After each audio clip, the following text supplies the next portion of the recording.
పిత పుత్ర పవిత్రాత్మ నామమున ఆమేన్. 30వ తేదీ ఆగస్టు నెల 2024 సంవత్సరం.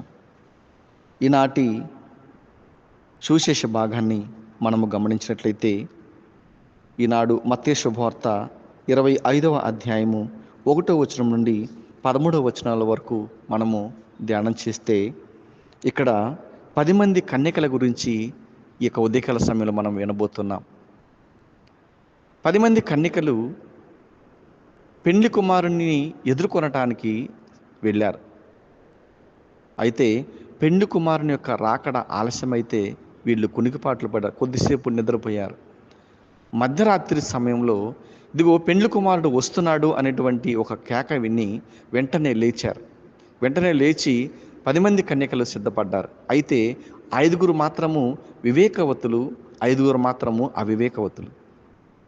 వివేకవతులు వారి ఉన్నటువంటి కాగడాలు పట్టుకొని సిద్ధంగా ఉన్నారు, తలుపు తీస్తే లోపలికి వెళదామని. అవివేకవతుల యొక్క కాగడాలు కొడిగట్టుతున్నాయి, అంటే ఆరిపోతూ ఉన్నాయి, ఆరిపోవడానికి సిద్ధంగా ఉన్నాయి. కాబట్టి వాళ్ళు, అమ్మ కొంచెం మాకు కూడా నూనె ఇవ్వండి అని చెప్పి వాళ్ళని అడిగితే వాళ్ళు ఇది మీకు మాకు సరిపోదు అని చెప్పేశానని వాళ్ళు చెప్పటం, వీళ్ళు బయటికి వెళ్ళిపోవటం, పెండ్లి కుమారుడు రావటం, వీళ్ళు లోపలికి వెళ్ళటం, తలుపులు వేయబడటం. తర్వాత మళ్ళీ తిరిగి వచ్చిన తర్వాత అయ్యో మేము వచ్చామంటే మీరెవరో మాకు తెలియదని చెప్పి ఆ అవివేకవతులను పంపించేట్లుగా మనం చూస్తున్నాం. అయితే వివేకవతులు ఏం చేశారంటే వాళ్ళు ముందుగానే ఏమో పెండ్లి కుమారుని యొక్క రాకడ ఆలస్యమవుతుందని వాళ్ళు ఎగస్ట్రా నూనెని తీసుకొని పోయారు. ఈ అవివేకవతులేమో ఏముందిలే మనం వెళ్ళిన తర్వాత వస్తారు, మనం వెళ్ళిపోవచ్చు అన్నట్లుగా వీళ్ళు అవివేకంతో ఆలోచించారు, అజ్ఞానంతో వీళ్ళు ఆలోచించారు. కాబట్టి మనము కూడా మన యొక్క జీవితాలలో ఒక గోలు లేకుండా, ఒక ప్రణాళిక లేకుండా మనము కూడా ఈ లోకంలో కొన్నిసార్లు జీవిస్తూ ఉంటాం. ఒక ప్రణాళిక గనక మనం ఒక పనికి చేసుకుంటే అది చక్కగా సక్సెస్ అవుతుంది. ప్రణాళిక లేకుండా చేద్దాంలే చూద్దాంలే అన్నట్లుగా ఉంటే ఇలాంటి అవివేకవతులు ఏ విధంగా అయితే కష్టాలు పడ్డారో అట్లాంటి కష్టాలు మన జీవితంలో కూడా వస్తాయి. మనం చూసినట్లయితే ఇక్కడ మత్తయి సువార్త 25వ అధ్యాయము 8వ వచనంలో అవివేకవతులు వివేకవతులతో మా కాగడాలు కొడిగట్టుచున్నవి, మీ నూనెలో కొంత మాకు ఇవ్వండి అని వారిని కోరారు. మా ఆరిపోవటానికి వచ్చాయి, కొంచెం ఇవ్వండి మాకు అని చెప్పి వాళ్ళని అర్థిస్తున్నారు. చేతులు కాలినాక ఆకులు పట్టుకుంటే ఏం ప్రయోజనం? కాబట్టి మనం ముందుగానే దీనికి ఇట్లాంటి సిద్ధపడి ఉండాలి. జరగబోయేటువంటి ప్రణాళిక ఏమిటో మనకు తెలుసుకోవాలి. అది రాకముందే, ఆ ఉగ్రత, ఆ ప్రళయం అనేది రాకముందే మనం సిద్ధంగా ఉండాలి. వచ్చిన తర్వాత మనం ఏం చేయలేం, కాబట్టి ముందుగానే సిద్ధపడి ఉండాలి. ఈ యొక్క వాక్యం చదువుతుంటే నాకు ఒక వివేకవంతురాలు గుర్తొచ్చింది. ఆమె సమూయేలు 2వ గ్రంథము 20వ అధ్యాయంలో మీరు తర్వాత చదువుకోండి. ఆ అధ్యాయంలో ఏమనుందంటే 20వ అధ్యాయము 14వ వచనం నుండి 22వ వచనం వరకు తర్వాత చదువుకోండి. అక్కడ షెబా అనేటువంటి ఒక వ్యక్తి ఉన్నాడు. ఆయన దావీదు మహారాజు మీద దండెత్తాడు.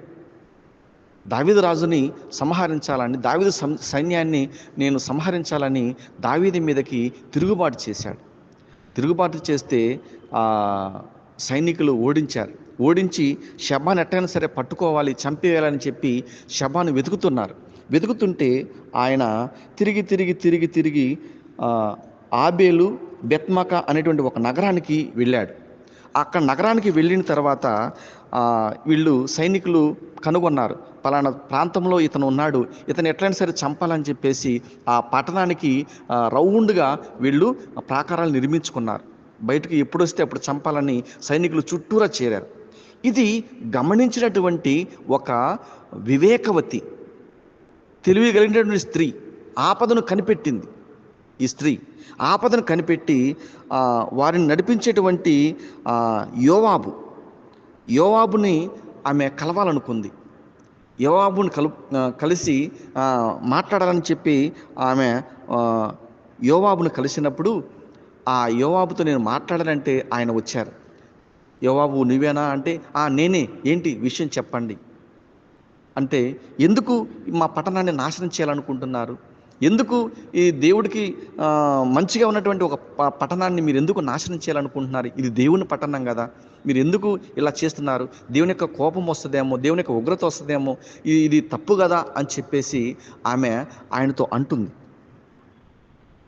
ప్రభు సొత్తైనటువంటి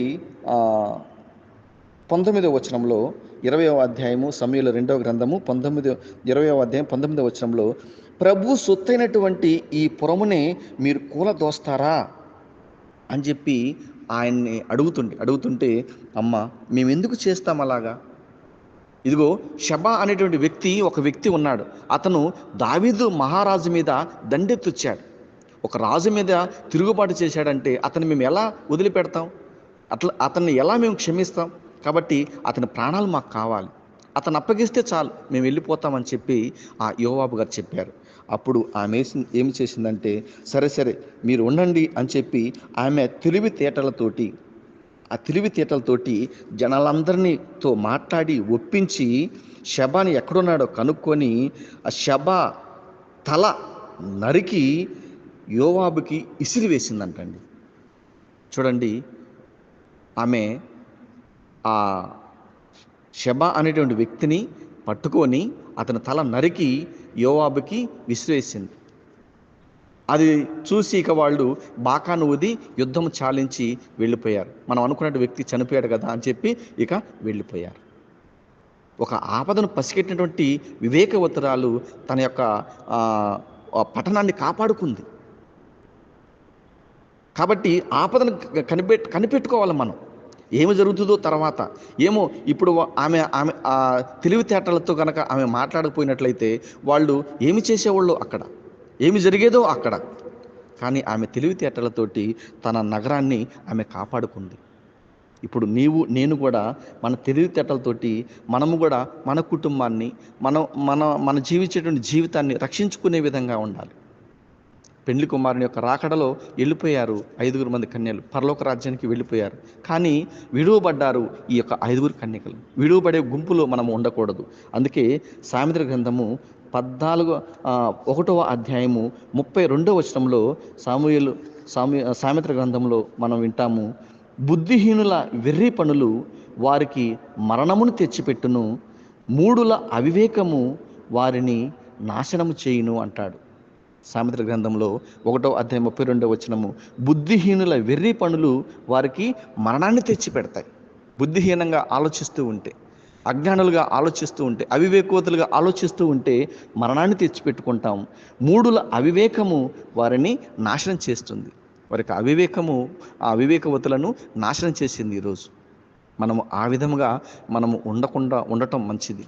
వివేకవతులుగా మనం ఉండాలి. ఇంకొక చివరిగా సామెతల గ్రంథం 14వ అధ్యాయం 1వ వచనంలో, వివేకవంతులైన స్త్రీలు గృహములను నిర్మింతురు, కానీ అవివేకవతులు వానిని కూల్చివేయుదురు. వివేకవంతులైనటువంటి స్త్రీలు ఎలా ఉంటారు? వారి యొక్క గృహములను అందముగా నిర్మించుకుంటారు, చక్కగా నిర్మించుకుంటారు. అవివేకవతులైతే వారిని కూలదూసుకుంటారు. కాబట్టి ఈ రోజున నీ కుటుంబం ఎలా ఉంది? ఈ రోజున నా కుటుంబం ఎలా ఉంది? మనల్ని మనం ప్రశ్నించుకోవాలి. కుటుంబం ఎప్పుడు సంతోషంగా ఆనందంగా ఉండాలి. స్త్రీ ఇంటికి దీపము ఇల్లాలి. అది ఎప్పుడు కూడా వెలుగుతూ ఉండాలి. ఆ దీపము 10 మందికి వెలుగునిస్తూ ఉండాలి. ఆ దీపము 10 మందికి ఆదర్శప్రాయంగా ఉండాలి ఆ కుటుంబం. ఆ విధంగా ఉంటే నిన్ను చూసి 10 మంది నేర్చుకుంటారు, అదే మార్గంలో నడుస్తారు. కాబట్టి అలాంటి కృపను, అలాంటి దయను ఈ యొక్క ఉదయకాల సమయంలో దయచేయమని వేడుకుందాం. పిత, పుత్ర, పవిత్రాత్మ నామమున ఆమేన్. ప్రేమగల మా తండ్రి, దేవా మీకు వందనాలు తెలియచేస్తున్నా. ఈ యొక్క ఉదయకాల సమయంలో దేవా, ఈ యొక్క బిడ్డలందరినీ కూడా దీవించండి. ఈ బిడ్డలందరినీ కూడా ఆశీర్వదింపచేయండి. బిడ్డలందరినీ కూడా కాచి కాపాడండి. ఈ యొక్క ఉదయకాల సమయంలో ఎవరికి ఏమి అవసరమో మీకు తెలుసు. కాబట్టి దేవా, మాకు ఏది కావాలో మీరు ముందుగానే ఎరిగి ఉంటారు. అడగకముందే అక్కర్లు ఎరిగేటువంటి దేవుడవు. కాబట్టి మాకు కావాల్సినవన్నీ కూడా ఈ యొక్క ఉదయకాల సమయంలో దయచేయమని, ఈ యొక్క ఉదయం నుండి సాయంత్రం వరకు చేస్తున్న ప్రతి పనిలో మీరు తోడుగా ఉండండి దేవా. ప్రత్యేకంగా మా యొక్క కుటుంబ భారం నిమిత్తము అనేక మంది ఈ రోజున ఉదయం లేచినప్పటి నుంచి ప్రయాణాలు చేస్తూనే ఉంటారు. నీ రాకపోకలేని యెహోవా నిన్ను కాపాడు అన్నట్లుగా మా రాకపోకలను మీరు కాపాడండి. మా బిడ్డలను దీవించండి, చదువులను దీవించండి. ప్రతి ఒక్క బిడ్డకు మంచి ఆరోగ్య భాగ్యాలు వసగండి. మా విచారణ క్రైస్తవులను, విచారణ గురులను దీవించి ఆశ్రయింపచేయండి. అనారోగ్యంతో బాధపడుతున్న ప్రతి వారికి దేవ మీరు మంచి ఆరోగ్య భాగ్యాలు దయచేయమని అనేక మంది ప్రార్థన అవసరాలు కోరుతుండగా వారందరినీ కూడా ఈ ఉదయకాల సమయంలో జ్ఞాపకం చేసుకుంటుండగా వారందరికీ మంచి ఆరోగ్యం, కావాల్సినటువంటి శక్తిని, బలమును దయచేయమని, ఉదయకాల దీవెన ఆశీర్వాదాలు మీరు మా అందరికీ దయచేయమని ఈ మా మనవులన్నింటినీ నీ ప్రియకుమారుడు మా రక్షకుడైన ప్రభు యేసయ్య నామములో అడిగి వేడుకుంటున్నాము తండ్రి. ఆమేన్.